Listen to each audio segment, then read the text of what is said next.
Buenas noches, el tema de hoy es tipo de muestreo. Este tema es más que todo teórico y lo vamos a ver más que todo como una especie de conversatorio o plenaria, porque yo les voy a ir comentando sobre qué es el muestreo, cómo se trabaja y por qué es necesario.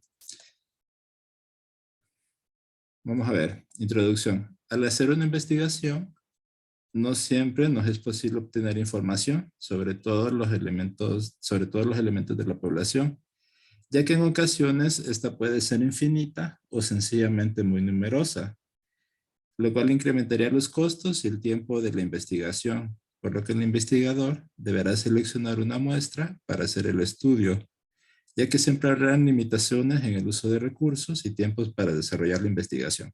Ok, entonces, ¿de qué estamos hablando acá? Bueno, pongámonos en contexto de qué es lo que sucede realmente en la vida real y por qué es que nace la necesidad del muestreo. Cuando usted tiene que trabajar con una población, llámese la de un país, una región o un continente, eh, usted para poder hacer la toma de decisiones correcta va a necesitar pues conocer qué es lo que tiene y con qué es que está trabajando.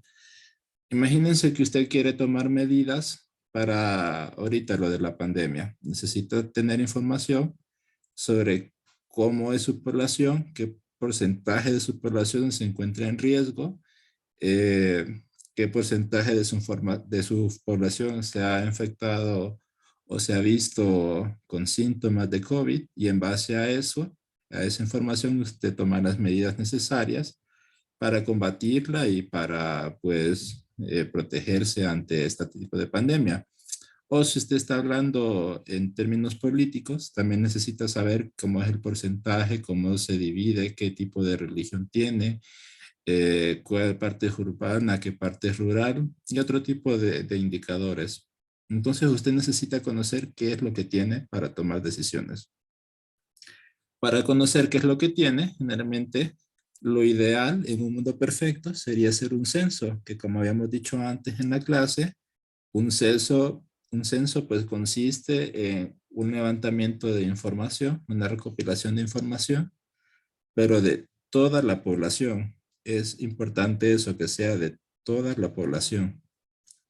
Y les mencionaba antes en la clase, imagínense cuán difícil sería realizarle solo en Tegucigalpa, que no es ni siquiera la ciudad más grande de Centroamérica, no digamos del mundo.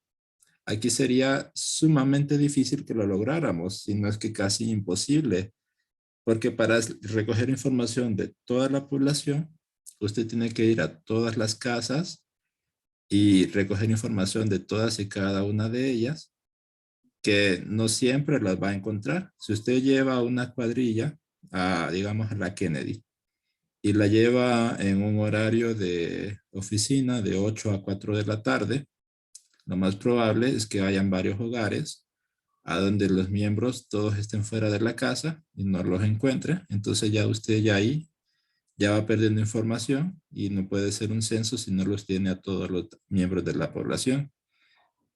Entonces, ese que logísticamente sea bien complicado de lograr. Una, dos, el costo que implica realizar un censo es extremadamente grande. Recuerden que usted para realizar un censo o cualquier tipo de investigación va a tener que contratar a personas que hagan el levantamiento de las encuestas, va a tener que gastar en el material para esas encuestas, va a tener que pagar el salario de una persona que es el que eh, administra lo que es la cuadrilla. La cuadrilla es el grupo de personas que levantan las encuestas, pero siempre tiene que haber alguien como encargado.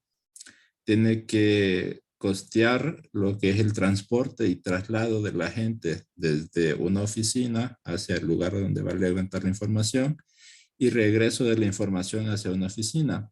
Una vez ya teniendo toda la información, tiene que haber alguien que transfiera esa información de papel a la computadora.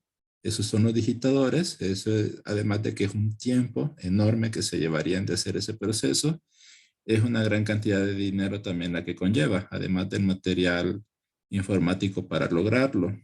Tiene que haber alguien que sepa cómo limpiar las bases de datos, porque se da la situación que de repente una persona nació en el año 2000 y le escribieron nació en el año 200, se comieron un cero, un error de dedo, pero ya eso hace que sea un dato erróneo y que cuando usted quiera calcular la edad en base al año de nacimiento, le va a salir pues una persona con más de 1000 años, con 1800 años. Entonces, tiene que haber alguien que sepa cómo limpiar las bases de datos. Son personas que tienen años de experiencia haciéndolo. Y después una persona pues que se encargue de procesar esa información y entender cómo transferir un gran volumen de información en estadísticos que sirvan para la toma de decisiones. Eh, Todo esto es un proceso que es increíblemente difícil de realizar en cuanto a logística. Se vuelve muy caro en el caso de que usted tenga una población entera que tiene que registrar, pero es necesario. Usted necesita esa información para la toma de decisiones. Entonces, para resolver el problema de que usted ocupa toma de decisiones, ocupa información. Para resolver el problema de que usted ocupa esa información, lo que hace es que toma una muestra. Y esta muestra, pues, le facilita a usted, ya que hace mucho más fácil todo el trámite anterior que mencioné y mucho más económico de realizar.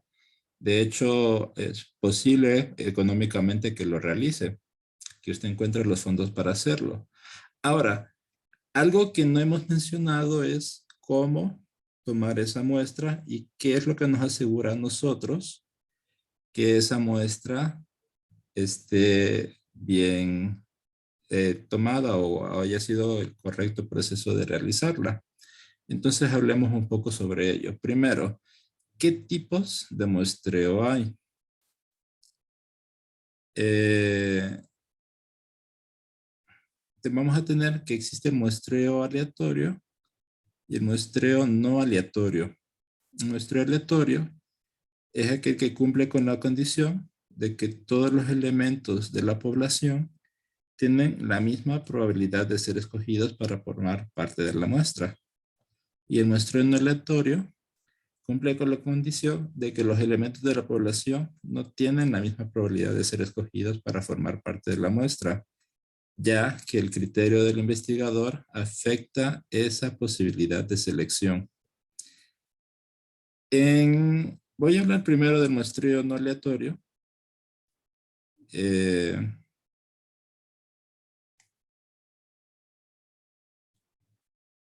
Acá lo tenemos, muestreo no aleatorio. En este caso, se da normalmente por dos tipos de cosas.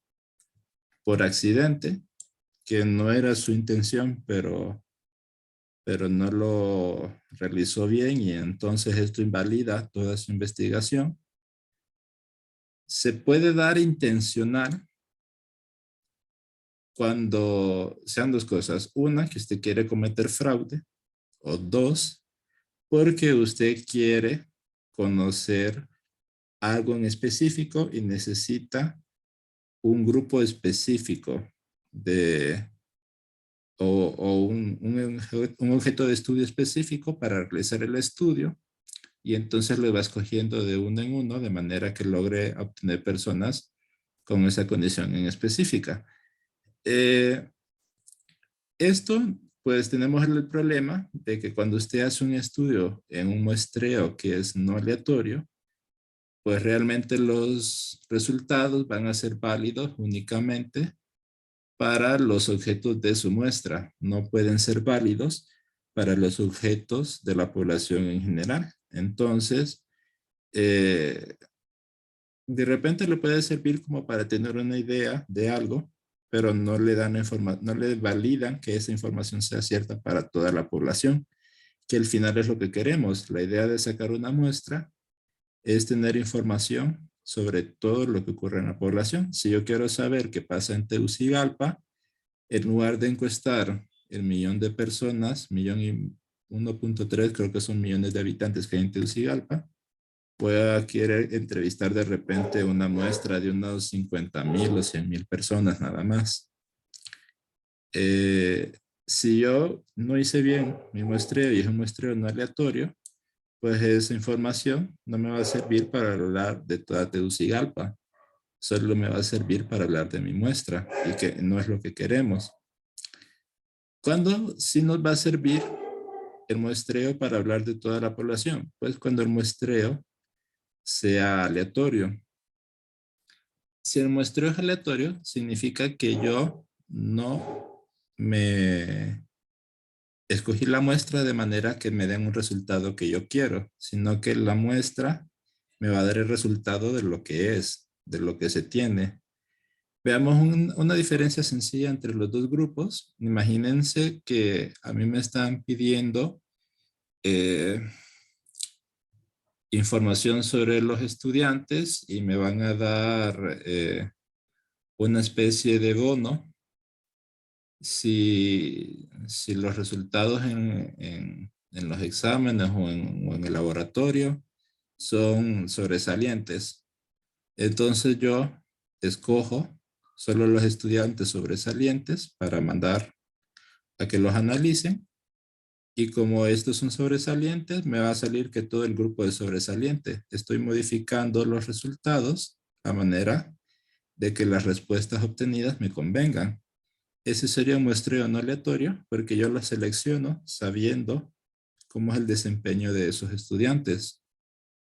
¿Cómo sería un muestreo aleatorio? Pues que yo agarro la lista, escojo al azar un grupo de personas, no sé quiénes van a salir, digamos de repente a cada uno escojo de la lista de asistencia, que yo no sé cómo se registraron cada uno de antemano.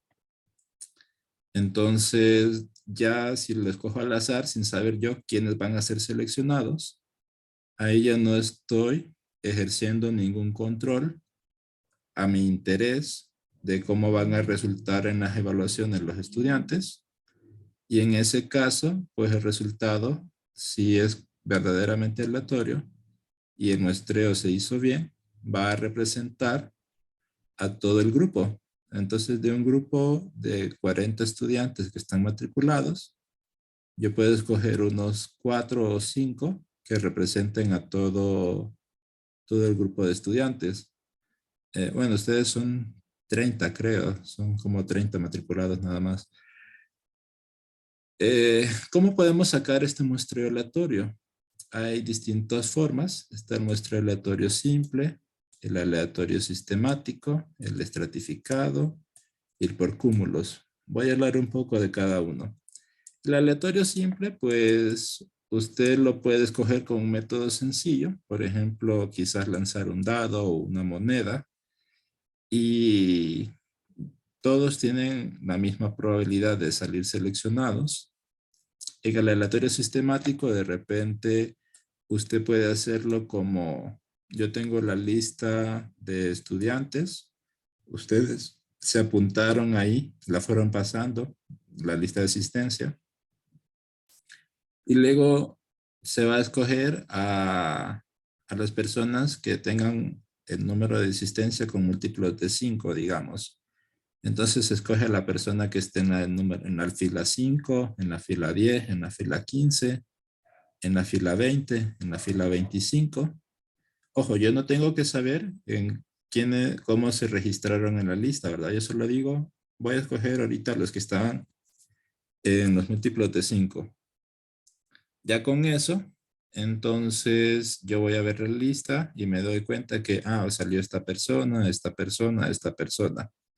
Pero yo no sabía de antemano quiénes iban a estar ahí. Entonces esa es otra forma donde usted crea un sistema para sacar la muestra así de forma aleatoria.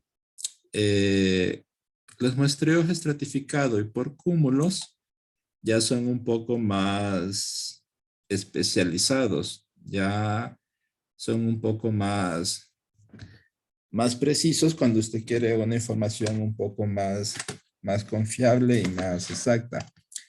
¿A qué nos referimos con esto? Pues básicamente, usted cuando tiene una población muy grande, la separa en nuevos grupos y de esta manera logra una mejor distribución en su muestra. Por ejemplo, en el muestreo estratificado, lo que usted hace es que separa a la población en estratos, de ahí viene su nombre.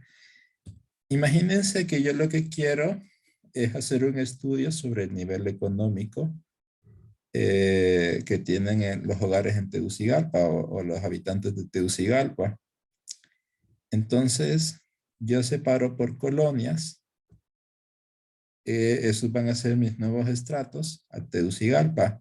Y la idea de un estrato es que dentro del estrato los elementos sean parecidos, pero que un estrato comparado con otro estrato vecino sean diferentes. Eh, por ejemplo, lo que les mencionaba de las colonias, funciona bastante bien con esta definición, porque ustedes saben que generalmente el nivel económico de las personas que viven dentro de una misma colonia se parece. Por ejemplo, si usted agarra dos casas en la Kennedy o dos casas dentro del Hato de en medio, va a ver que son personas con niveles de vida similares, con ingresos familiares similares, de repente con niveles educativos similares. Se van a comportar muy similar dos casas dentro del hato. Y también puedo agarrar otras colonias. Por ejemplo, si agarro la parte de las lomas, dentro de la gente que vive en las lomas, lomas del Mayar, lomas del Guijarro, eh, la gente que vive en las lomas es muy similar entre ellas. Tienen niveles de estudio similar, niveles de ingreso similar, poder adquisitivo similar. Y si usted agarra a otras dos personas de otra colonia, digamos, eh, de zonas marginales o de partes que se encuentran en gran precariedad social, va a ver que dentro de esas colonias o incluso invasiones, pues usted va a agarrar una colonia que hace un tiempo era una invasión, va a ver que la gente ahí también tiene niveles similares de vida, con nivel de estudio y ingreso similar entre ellas, pero ya cuando compara una colonia con la otra, va a ver que los niveles son diferentes. Usted va a encontrar que una persona que vive en la Kennedy no tiene un nivel de vida similar a alguien que vive en Lomas del Mayab. De ese estrato de la Kennedy al estrato de Lomas del Mayab, va a ver que los niveles de vida son diferentes. Mientras que si lo agarra a dos casas dentro de la misma Kennedy, va a ver que son similares. ¿Qué queremos con esto de separar a Tegucigalpa en estratos? Va a encontrar que va a poder agarrar una muestra simple dentro de cada estrato y así mapear lo que es Tegucigalpa. Y la idea es que las muestras dentro de cada estrato no tienen que tener el mismo tamaño, pueden ser de tamaños diferentes. Entonces, si usted quiere agarrar muestras de la Kennedy y del Hato de en medio, que son colonias inmensas, con un montón de habitantes, la muestra ahí va a ser más grande que la muestra que saca de colonias pequeñas, pero de clase alta, digamos, en las lomas no son muchos los habitantes que hay. Entonces ahí quizás va a sacar una muestra, digamos, de 10 personas, mientras que en la Kennedy y el Hato de en medio va a sacar una muestra de 70, quizás o más, porque los estratos son de tamaños diferentes. Con esto tenemos como una versión pequeñita de los habitantes de Tegucigalpa, donde vas a tener bien distribuido lo que son de grandes ingresos de clase media, de clase baja y de pobreza extrema. Obviamente va a tener más muestras de personas pues que viven de clase media o clase baja, porque es lo que más abunda en Tegucigalpa. Entonces va a tener bien mapeadito todo lo que es la población de esta ciudad. Ahora, el muestreo por cúmulos es diferente al muestreo estratificado. En este, la idea es separar a la población en cúmulos y cada cúmulo es lo opuesto a lo estratificado, que es dentro del cúmulo. Las cosas son muy diferentes, pero un cúmulo con otro cúmulo son muy parecidos. Este tipo de muestreo lo pudiera hacer usted como, por ejemplo, los hogares. La idea es que dentro de un hogar sean diferentes, por ejemplo, las edades. Si usted está interesado en edades, las edades dentro de un hogar son bien diferentes, ¿verdad?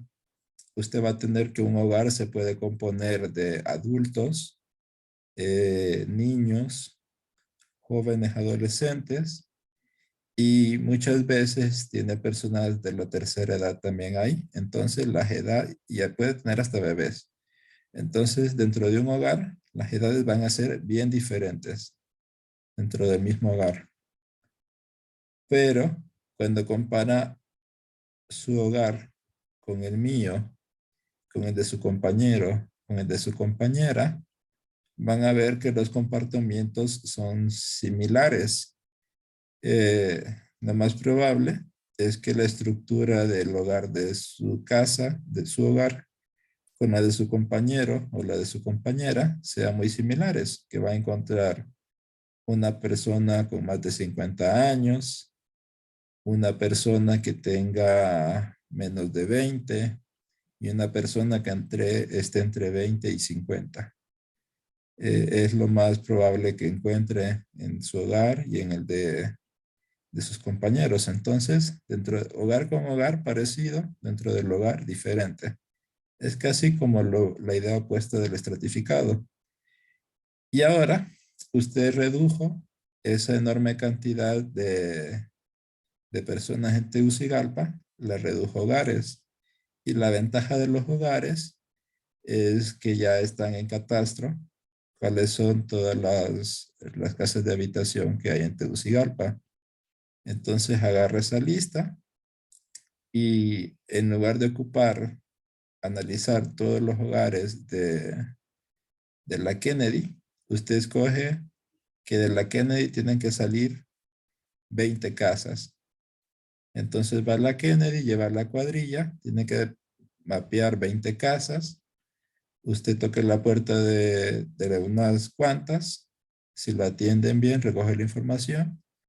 Si no, pues va a buscar otra casa, de manera que ajuste las 20. Y ya con eso, tiene información de lo que es la Kennedy, recoge otras 20 casas en el Hato, recoge unas 50 casas en lo que es Villanueva, porque es una sección bastante grande. Recoge unas 2 casas de lo que sería eh, las colinas, bueno, creo que serían más unas 10 casas de las colinas, unas 5 casas de Altos del Trapiche y así. Ya luego ya tiene su muestra y en base a eso hace la información. Ok,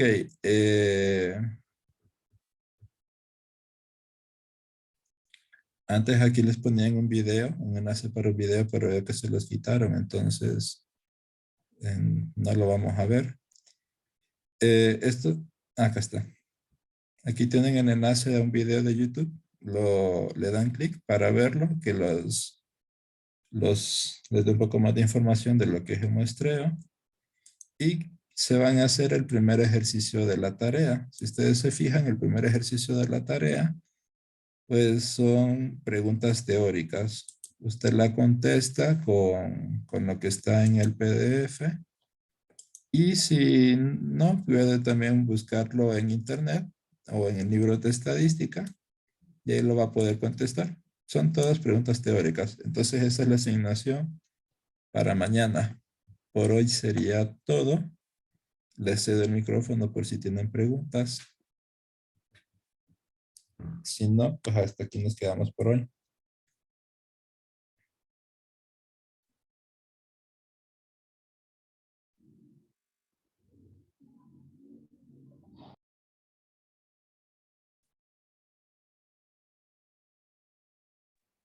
Yo creo que no hay preguntas, Lee. Ok, sí. Entonces aquí nos quedamos por hoy. Mañana trabajan en este primer ejercicio de la tarea y nos vemos de nuevo el miércoles, a donde vamos a tener otra clase teórica que se llama distribución muestral de la media y ahí mismo les menciona lo que es el teorema del límite central. Que pasen feliz noche y que descansen. Gracias, Lee. Buenas noches. Buenas noches. Gracias, Lee. Buenas noches. Buenas noches.